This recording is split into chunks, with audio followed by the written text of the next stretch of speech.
Welcome back, folks, to Birdie Free Golf. Thanks for tuning in on this week's episode. And, of course, as always, I'm here with Brady. And, how you doing, man? Good. How are you? I'm good. I used quite a few us in the introduction there, but that'll be fine. So what? I said I used quite a few us. Us. Yeah, it's a great word. It's just a redneck filler in language. Yep. Well, we definitely had the redneck part. Absolutely. Down. No doubt. Well, how's your week been? It's been good. Yeah? No golf, unfortunately. Not a lot of golf. Guys, we've been struggling, and I'm not even holding this up where I need to be. But we've been struggling. It's been really cold. We've both been extremely busy, haven't been able to get out to the course. And so we're doing content here and there, trying to align some interviews for us to have some guests on the show. And really, we're just at a standstill, too, with PGA stuff. Not that we even wanted to really focus on that every single week. But just the PGA is kind of in that in-between stage where it's just like there's stuff going on, but it's not real important things. Although, Tiger Woods is coming back. It is. It's a very exciting week to see Tiger back. And I'm sure he and Charlie's number one goal this week would be to beat Justin Thomas and his dad. Yeah. I think that's like the number one goal. But no, that should be exciting to watch this weekend. Definitely like tune in to the PNC, the tournament this weekend, and whatever that stands for. Well, that's the bank. I guess PNC Bank. Yeah, I guess. Yeah, it's just a sponsorship thing. You know how golf is, sponsorships. Callaway. Well, if it's, if they're following the redneck, it's kind of like on Facebook when it says like so-and-so in so-and-so, like it's like, oh yeah, husband and wife combine their profiles or whatever. It should just be redneck. It could be parent and child. Oh yeah, I guess it could be. Yeah, that's funny. That's what it stands for right there. You can't convince me different now. It is a good point, but PNC Bank, I'm sure is a sponsor there. But it should be exciting. To see Tiger Woods play this weekend. It's been a while since we've seen him on the course, and so I'm excited. I mean, I don't know. I think whether you love him or hate him, it's always good for golf to see Tiger back playing golf. So it's a guarantee you'll see a lot of him. I promise you. Oh yeah, every shot is going to be fun. Yeah, you'll see every shot. No doubt.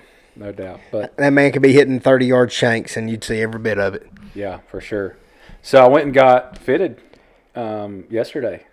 How'd that go? Yeah, it was good.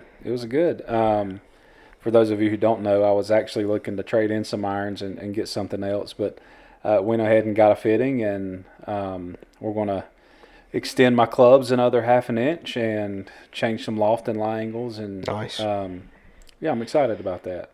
Kind of finally get fitted. We're on a quest. Yeah, for sure. We're on a swing quest. We're almost finished, I think, with the swing quest. Now we're on the equipment quest. Yeah, no doubt. And I'm 6'7", so it's golf is a hard game, and it's especially a hard game for a guy who's 6'7" and overweight. So hopefully the fitting will work. Wasn't going to go there. Yeah, but absolutely. But actually, that's something that we're going to do. I went to a fitting at Nevada Bob's in Asheville, North Carolina, and just a great company, great group of guys that work over there. And so shout out to Nevada Bob's. We, just had a really good time with them, and hopefully we can shoot a video with them. So Brady's going to do a fitting. I've never been fitted for a set of clubs. Yeah, well, I mean, I don't really need it. You can hit any club, and it's going to be fine. So there we go. But no, it's at least it's fun. You recognize. Yeah, no doubt. Yep. That'll be fun. So shout out to Nevada Bob's again in Asheville. Thanks for all your help, and we'll see how that goes from here on out. But a couple things we did want to talk about today is we're kind of, number one, like it is the winter time. We haven't been able to play a lot of golf, although today is beautiful. It's like 60 degrees in the mountains. It's like a record high right now in temperature for us, but it is a great day today. But, really throughout the wintertime, you don't have the opportunities maybe that you would have throughout the summer to play some golf. Really, the wintertime's not a time to work on scoring as much because, the greens aren't in as good shape. Your hazard areas are going to be worse than they typically are throughout the summertime. Your lies aren't going to be great to hit off of. Even in the fairway, it's grass is not green. So definitely harder to score in the wintertime. So one of the questions that we had for you as a viewer, and hopefully we can answer today, Brady can talk about that a little bit more, is, what does wintertime golf look like? And so I think that's just a good question for all amateur golfers, is like, what are you looking for? What are you looking to do throughout the wintertime when it comes to your golf game?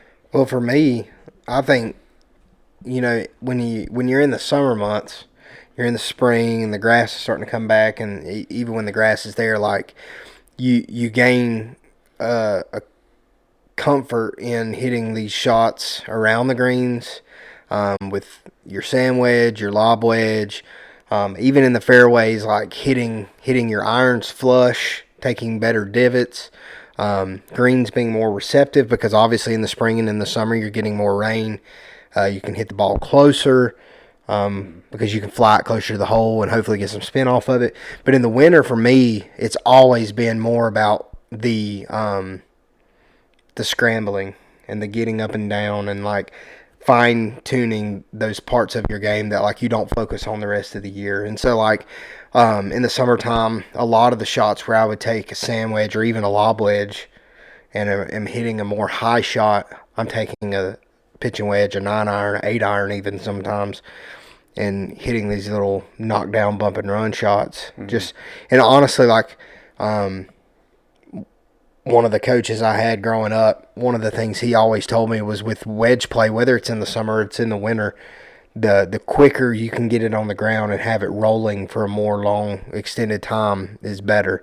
And so I've really transitioned my game from being that guy who's always around the greens pulling a lob wedge out to like realizing, hey, I can really hit like a little putt shot with a pitching wedge and get it rolling and roll it like a putt. Yeah. And I don't have to worry about spin. I don't have to worry about blading it or hitting it over the hole, or it not checking, not spinning, and like really just focus on more of like a exaggerated putt. And so some of the things that I would suggest of being some tips or some tricks to do in the wintertime to cut some strokes off your round. And I know me and you have discussed this, and we've actually seen it work in your golf game and even in my golf game, is like around the greens, look for those opportunities to pull out a 9-iron or an 8-iron or a pitching wedge and get the ball rolling sooner than flying it further. Hit a little putt shot and just get it on the ground as quickly as possible. Get it over the little patch of grass that you need to get it on the green and let it roll out the rest of the way. And then also like in the fairways and stuff, taking more club, because in the wintertime it's cold, it's wet sometimes, the ball's not going to carry as far. Your clubs, although like you're like, man, I'm hitting a metal club, like it's not gonna shift as far as stiffness goes and in the face and everything. Like there is something to that. Like when it's colder and it's windy, the ball doesn't fly as far. Whereas if you're in a flush, thick piece of grass, that ball's gonna fly out of the rough. So I would even exercise taking more club, choking down on a club, or even taking a longer club and just doing 3/4. So you're gonna hit it pure. You get to work on an in-between shots because you're going to have those in any season. Yeah. And it just becomes a more comfortable avenue for you to score and make better decisions around the golf course. So. Yeah, and two, the greens aren't going to break as much, right? Like when you're putting, like there's a little less break, I've heard. It just depends on the green. So like at Smoky, where we play a lot of the times, the greens aren't in the best of shape. And the ball doesn't break a ton until it starts to lose speed. Yeah. But that's just the shape and the way the grass is on the greens.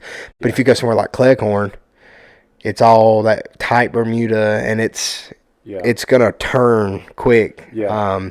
And on that course, really it's like getting out of there with a 2-putt. It's a good deal, Yeah. with a lot of things. And so it really just depends course to course and different grass and stuff. But I think most of all courses in the wintertime here are going to be quicker on the greens, if nothing else. So like, sure. Yeah. Like you were saying even earlier, hitting a lob wedge in or something like that, you're not going to get the spin that you typically would. And then when you're putting, greens are a little bit faster, nowadays. Yeah. They're a little bit more hard, and that's a lot of times too with the spin and stuff not being as much. If you really like get down and rub your hands on the green, you'll find that there's a very thin layer of dew left on the greens and stuff with just the ice and the frost and everything, moisture. And so that ball is going to catch that water, and it's not going to spin. It's just going to more glide across. Mm-hmm. But yeah, and I will say for me that throughout this winter time, I've been getting less upset when playing golf, because ultimately what you have to realize as an amateur player right now's not the time to score. And so I think you're absolutely right in – work on the 3/4 swing or the half swing shots that you need, or a choke down swing. Your distances aren't going to be the same. So to have that expectation going in, like you should already know that. That should be something on your mind. So typically, if you hit a 7-iron, 160, 170 yards, you're probably not going to hit that at 160 yards right now. And so just understand that. Take an extra club. I think you're absolutely spot on when work on those choke down shots, work on those shots that you may need in the summertime that you don't typically use. Yeah. And then I think around the greens is a perfect, talking about just using a pitching wedge or 9-iron, putting that thing and letting it roll. Mm-hmm. And then ultimately, like, you're not going to make putts like you typically do. You know? I mean, you may roll one or two in every once in a while, sure, but just understand that the greens aren't in the same condition as they are in June and July. And that's okay. Like, it's not a big deal. Yeah. Now is not the time to score, but a time to really work on your game. For sure. Yep. So, yeah, just keep that in mind. That's something that I've been learning, throughout this process, especially this winter. And I probably played more golf this winter than ever before. Yeah. But, at the same time, I would wish we could play every day. We can't. Yeah.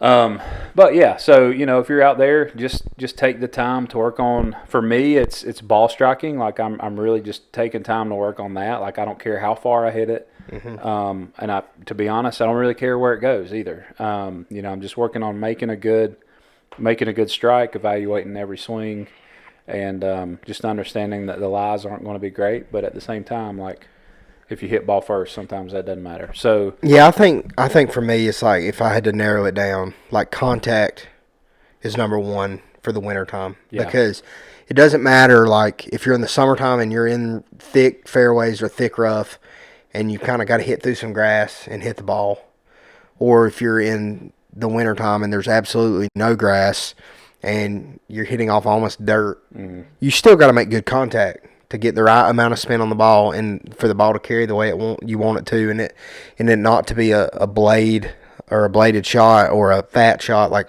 you still have to practice those maneuvers and get to where you want to be. So for me, it's contact, and lucky for you, we have a video about how to make better contact. That's true.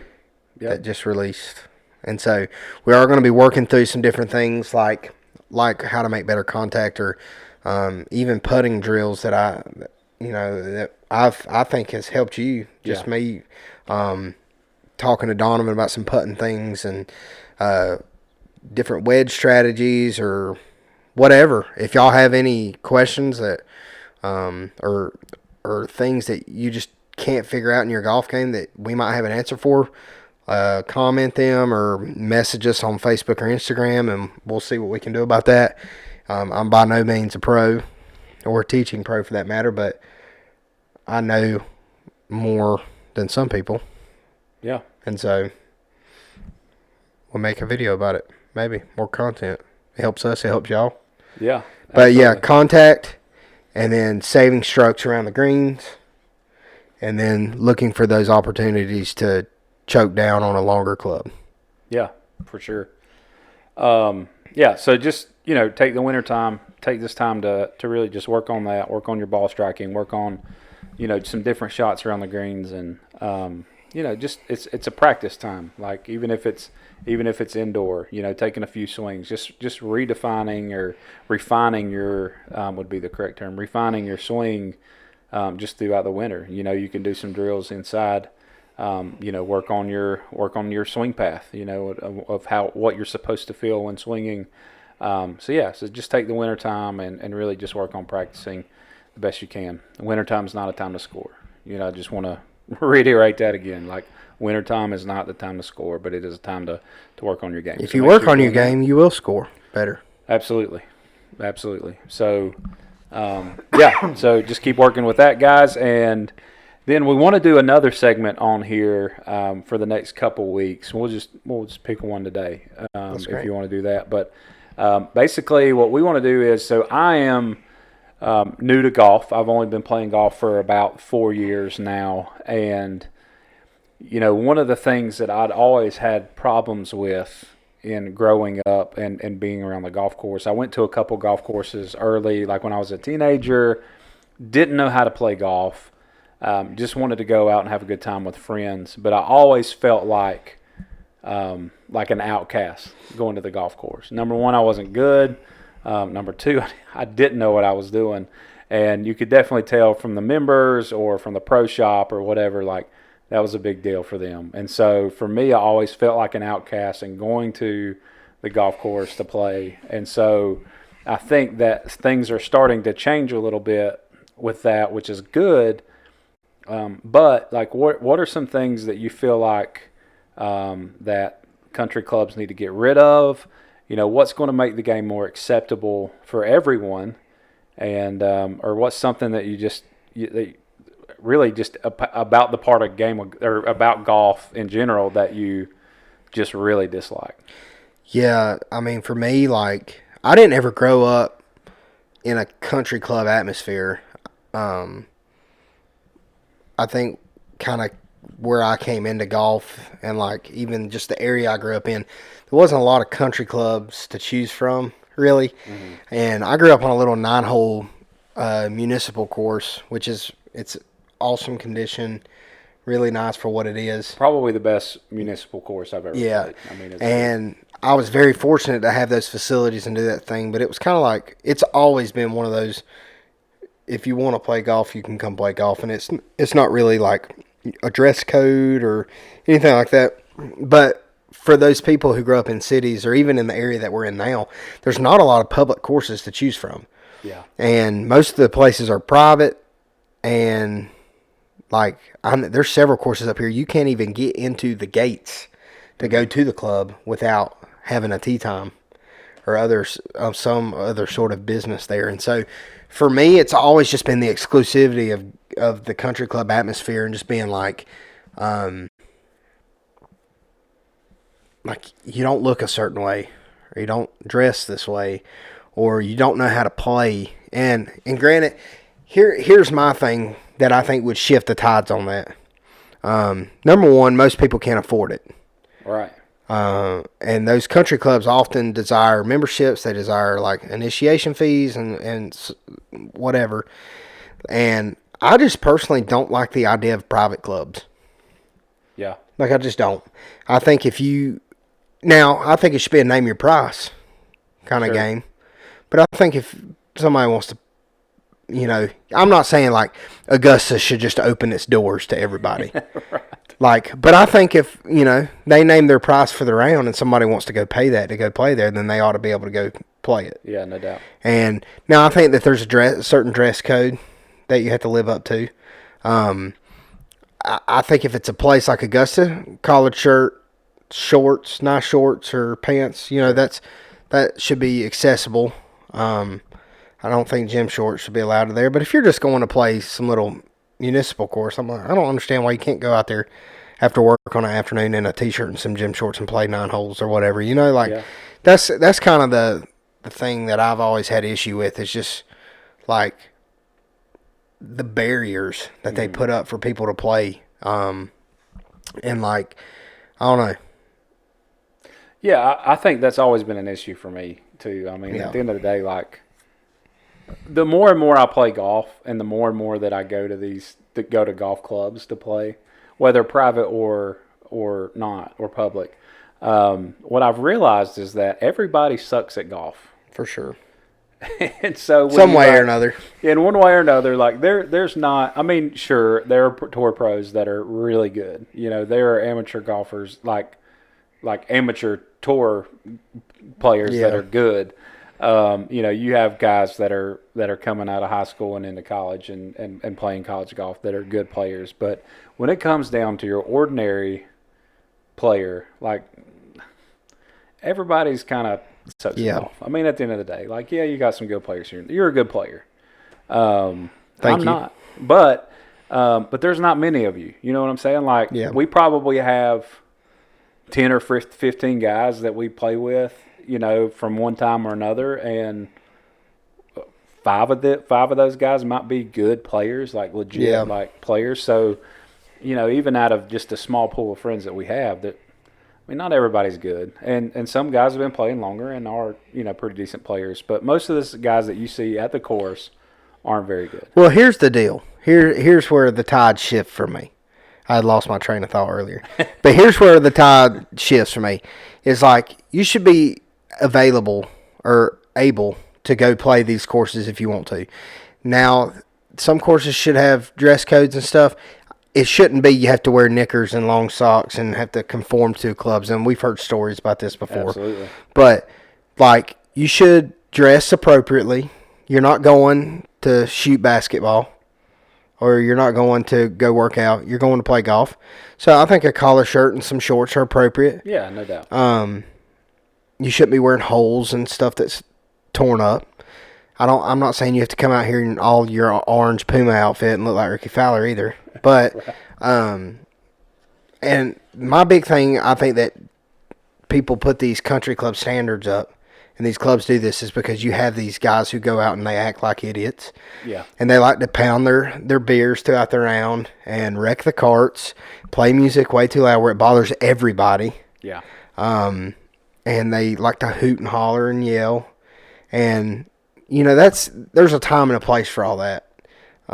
It might not necessarily be on the golf course. But I think that's where that, and then the slow play. Like, if you're playing terrible, that's one thing. But, like, you have to understand, like, hey, this is a nice course. Like, there are good players that come to play here. There's people behind me. There's people in front of me I have to keep up with. Like, if you're going to play bad, play quick. Absolutely. Like, you know that ball you hit just went 35 yards OB left in the woods, and you're never going to find that ball. Throw you another freaking ball out and get on with it. Like, that's how I feel about it. Mm-hmm. I'm with you. Yeah, and it's that is another bad part of golf is the slow play. Yeah, and, it's miserable. Yeah, and if this is your first couple time of going out to the golf course, that's fine. You know, you're not expected to shoot 72 when you go out as your first time ever playing golf. Like, what you're going to do is you're probably going to hit the ball 60 yards right or left with the big slice. I mean, that's probably what you're going to do. That's fine. Go drop your next ball, hit your third shot from there, and move on with life. And this may be even just a good way to kind of end this thing, talking about this segment, is going back into another tip to maybe have more fun with your friends and to maybe play a less stressful round of golf if you are an amateur golfer or you're a beginner. And so kind of the way that we play, and like we have a group of guys that goes on a trip at the end of the year, at the beginning of the year, and we play golf down at the beach, and we have guys that shoot anywhere from even par to under par to guys who will shoot 100. They'll double bogey every hole. But the way we play is that we have a double bogey limit, or even a triple bogey limit, I think is fine in some cases. Yeah. So if you get to a double bogey and you know you're going to make a double bogey, just pick it up and go on to the next hole. Yeah. And then if you hit it OB, don't hit another one off the tee knowing that you're not going to hit it in play. Go to where you went out at, drop your next shot, take a stroke, and hit your next shot. So if you hit a ball 200 yards left OB, go to where it went out at, give yourself a decent shot in the rough, not out in the middle of the fairway, but like take your medicine, take one shot, and then hit your third shot. So it'd be like you're hitting your third shot where you would hit your second shot because you went out of bounds. And just do little things like that will speed pace of play up, and you're maybe not losing a ton of golf balls. You're not losing as many as you would be probably hitting another 2 or 3 off the tee, trying to put it in play. And then that's even a good way to work on your scrambling, working on your getting up and down, because like, hey, I ain't got but a couple more shots. I just lost a shot for hitting at OB. And so you can work on getting up and down, trying to save your par, save your bogey. And so I just think there's a lot of misconceptions with golf, and the exclusivity of people not being allowed to play certain places, and the fees and the standards and whatnot. Like, I think golf is transitioning into a more inclusive sport. Yeah. But I think us as golfers have to do our part too, with realizing, like, we need to play quicker. We don't need to be acting like fools. We can go out and we can have a good time. We can drink some beer. We can have some drinks. But we don't need to be screaming on every shot and disrupting what's going on in the group behind us, So kind of the school etiquette with disturbing other people in the classroom. Yeah. You can have fun and you can do what you need to do, but you don't need to be distracting the student that's next to you, trying to learn and have a good time as well, just maybe in a different way. Yeah, no doubt. So, yeah, I completely agree. And like I said, I think golf is definitely moving into a new direction of, letting people in, introducing the game to just everybody. I think it's kind of more open to that. Even where we play most of our time, like, we don't run into a lot of anybody sticklers or anything disrupting, and anybody get upset or any of that. It can get, in the summertime, it can get a little slow, and that does get a little annoying, but that's kind of mountain golf too. There's a couple holes that just, people want to see the sights, and it just. Yeah. We also have a bunch of Floridians that move up here in the summertime, or in the wintertime. It's more the wintertime. So wintertime? Springtime? No, they'll move up here in the summer, and then they'll go back to Florida. Yeah, that's right, because they want it to be cooler in the summer. That's right. Yeah. Hotter in the winter. I don't blame them. I don't blame them either. And it definitely nice. is a beautiful, beautiful area in the summertime too. So, but yeah, no, we're gonna think of a couple of different topics, just things that we feel like the game of golf should change, whether that be rules or policies or whatever. So, but definitely, just. I think the golf is being more open to everybody, and so if you haven't taken up golf before, then definitely try it out, and I think you'll enjoy that. And then when you're playing and you're kind of a beginner in golf, just be aware that there definitely is a pace of play. You don't have to rush everything, but just stay on pace. Don't get mad at yourself, and enjoy the game. Beginning golfers, number one tip ever: don't use a Pro V1 or TaylorMade. Go buy your Nitro, go buy your Top Flight, and buy a bunch of them. Yeah. And then when you hit them OB, you don't feel as bad. Right. As dropping a 25-cent ball versus a $4 golf ball. And so that's absolutely right. You can buy as many as you want and hit as many as you want. I still won't use a Pro. Donovan won't use one. I don't like Pro Vs, but yeah, they're good. Maybe we can talk about that. Yeah. Overrated, underrated. I don't know if it's overrated. But it definitely overpriced. Overpriced. All golf balls are overpriced. Lord have mercy. Let's be real. Like, come on. Yeah. Anyway, that'll be another topic for another next day. time. But yeah. Anything else today? What's our time at? Where are we at? I don't know, bro. I ain't look. We've done pretty good. I don't know. I don't know how to read that. That's all good. We're like 860 seconds, whatever that is. You gotta change the time on that. Yeah, we'll figure it. Yeah. Well, anything else you got? I'm good right now. I think we've done good. Okay. I think we've covered enough. We don't want to bore you and go too long. That's right. So just make sure we did post a video on just making better contact, especially in the wintertime, just working on your game, and so make sure you check that out. It's up on YouTube. It's on YouTube. And should be on Instagram, Facebook. Yep. Birdie Free Golf. So make sure you go check that out. Also, again, if you haven't listened to it yet, check out that Nate Lowe interview. Nate plays for the Texas Rangers, just an awesome dude. We thought it was a really good interview that we had with him. And so make sure you check that out and follow him in the upcoming baseball season starting in April. And, just again, use the wintertime, work on your game, get better. Don't think about scoring right now, but just go out and have a good time. Get out there when you can. Because more than likely, you're going to be birdie free in the winter. definitely. Or close to it. Probably, yeah. I probably made more birdies myself in the last couple weeks than ever in my life. So maybe one day we'll graduate to bogey free golf. Maybe in our podcast. Probably not. It's going to be a while. Yep. Yep. All right. Yep. Thanks for listening in. Hope y'all have a great week. And if you don't hear from us before Christmas, hope you all have a great Christmas. And yep. Yeah. See you soon. Awesome. Later.